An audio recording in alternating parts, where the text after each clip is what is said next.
Today we're discussing another important topic, a topic that has haunted we, the women, for so many years. Pessimism. When Dyer says that no one knows enough to be a pessimist, Winston Churchill says that a pessimist will see difficulty in every opportunity. An optimist will see opportunity in every difficulty. So the question I'm throwing out to you today, my sisters, is, are you a pessimist or an optimist? Do you know enough to be a pessimist? Do you find yourself finding faults in everything? Or do you find yourself noticing something good, even in the worst scenario? Sometimes women were so hard on each other. For instance, a sister will watch this video. The only thing she will find is that, oh, she's not wearing long sleeve to cover her short arms. Does she realize her arms are short? At least she should have worn some high heel so people can see her face. And she sees a sister who is tall wearing high heel. Did she forget she's so tall and she's wearing high heel? There has to be something wrong. As I read a little bit about this topic of pessimism, I realized that it's grouped as a kind of mental illness. People that can never see good in anything. And according to this research, about 1/3 cause of pessimism in people is genetic, and the 2/3 is environment, all other things.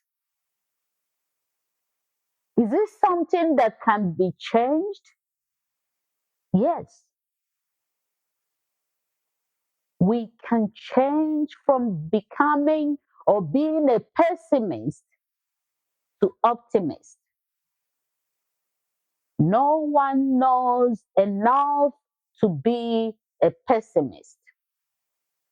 A pessimist will go listen to a sermon, powerful sermon, or powerful presentation or podcast.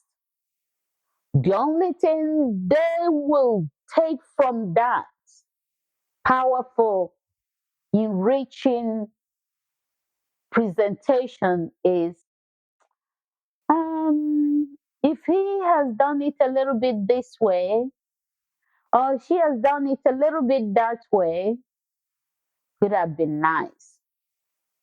No one knows enough to become a pessimist.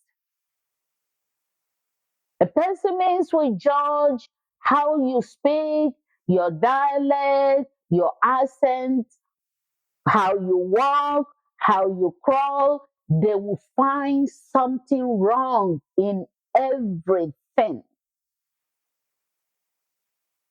The bad news I have for you, if you're a pessimist, that is considered a kind of mental illness that shows up like depression and anxiety, and it's something that we can all change because we all have a little bit of it inside us.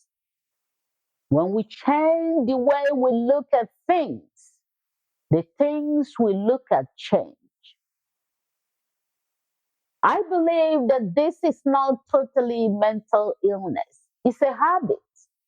We learned it from childhood, from parents, from somebody in the family who is always critical, from friends that are always critical about other people. If it's a culture in our world as women, I believe it's a culture we need to start cutting off, because this very culture has never and will never serve us. Are you seeing something good even in the worst scenario? Or you're seeing something bad even in the best scenario? Whatever you want to see, there's plenty of it for you to see. If you want to see bad, you see a lot of bad you can chew on, you can comment on, you can waste your time worrying about. It's not even your problem. It's not even your business. Why waste your time? Use your precious time for something good. Because as we think, so are we. Let me give you example. I listened to this already somewhere. The story of the bee and the fly. You can live in a perfect mansion, spotless. As soon as you let a fly in, the fly will find out where you have food that is getting bad. Because that's the only thing the fly looks for, something that is rotten. For Mr. B or Miss B, you throw the bee in the dumpster, the worst stinking dumpster, the bee will find a little plant with a tiny flower where the bee can suck the nectar, pollinate that little plant, bring the sweetness from the plant to make honey that will nourish each and every one of us. And at the same time, the bee will pollinate the plants and we have enough to eat. That is typical example of an optimist. The optimist is always looking for something good, but the pessimist is always looking for something bad. It's so common among us, the women, that because of our criticism, we brought many young and older women down. Who does she think she is? She's so cute, but she's so tall, but she is so short, but we have to find God in every single thing. It's not a good thing. It's a culture that we need to erase among us, because the children and the young people are watching you and me. Am I telling you that I'm free from it? I'm guilty. And I'm trying to get out of that. And I'm encouraging you, my sisters, and everybody watching this, to get out of it. Start looking for something good in people. Oh, my sister, I love what you're wearing. Where did you get it? I'm sure it will look good on me just like it looks good on you. And not to look at with funny way of looking at people. You look up and down, stare them up and down. First, you find something that is not good. Oh, that your dress is so nice, but if it's a little longer, it will be good. It will never be good to you. So stay out of it. Oh, you're always wearing green. Why are you always wearing green? Oh, you're always wearing white. Why do you always wear white? Oh, your shoes are always high heel. You can barely walk in it. Why don't you stop wearing it? Women, my sisters, were very critical of each other. It's not helping our young women or young men we're raising. Let us start finding good in each other. Let us start uplifting each other instead of pulling each other down. Let us start magnifying the tiniest good we see in each other instead of finding something that is not right in them. Do you want to be the fly that is always looking for rotten things? Or you want to be the bee that is always bringing sweetness and abundance? We are raising families. We are raising generations to come.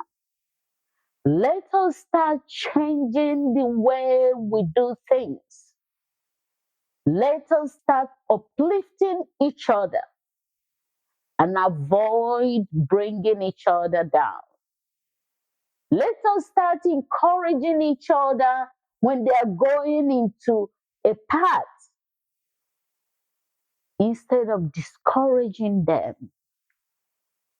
A path that will bring glory to God, that will uplift their well being. I'm not saying encourage things that are not right. Even when you see your sisters doing something wrong, criticizing them will not help them. It will rather make them go deep into whatever they're doing.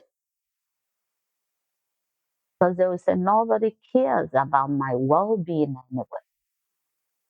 Why should I care? Let us start seeing the least, the good in others. Praise what is good.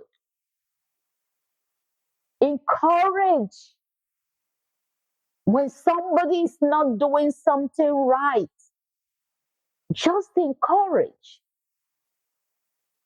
not to criticize, because you're not God. Be an optimist. See opportunity in the most difficult situations. And don't see difficulty in an opportunity.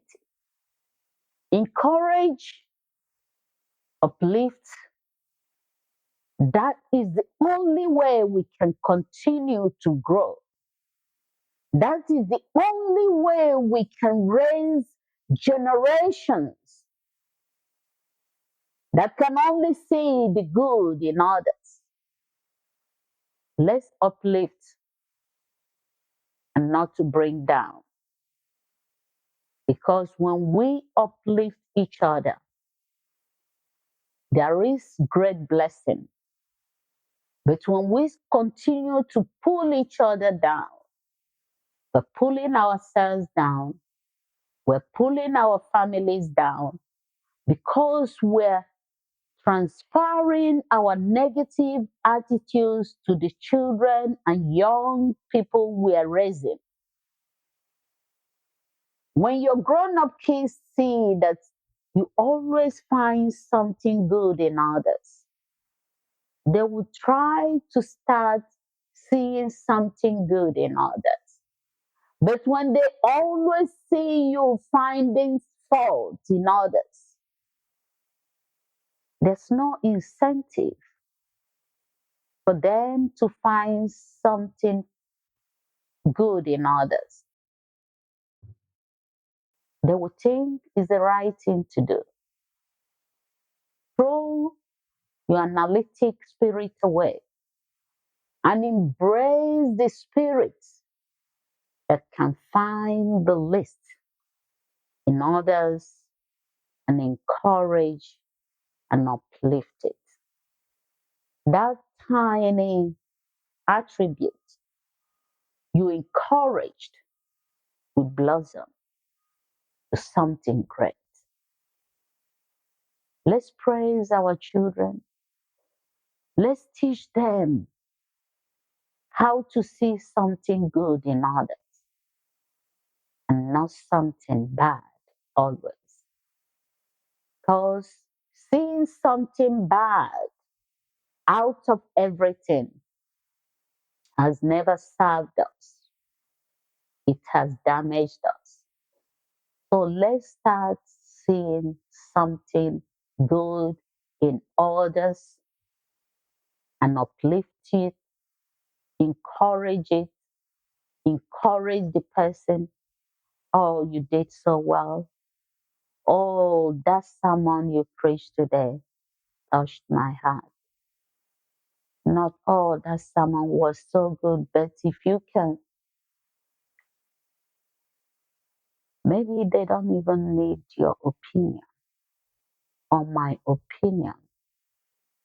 Just let's make it a point of duty to see only the good in our family members and outside the family. And we'll see our children and our families start moving towards only the positive and not negative. God bless you as you listen, share, and subscribe.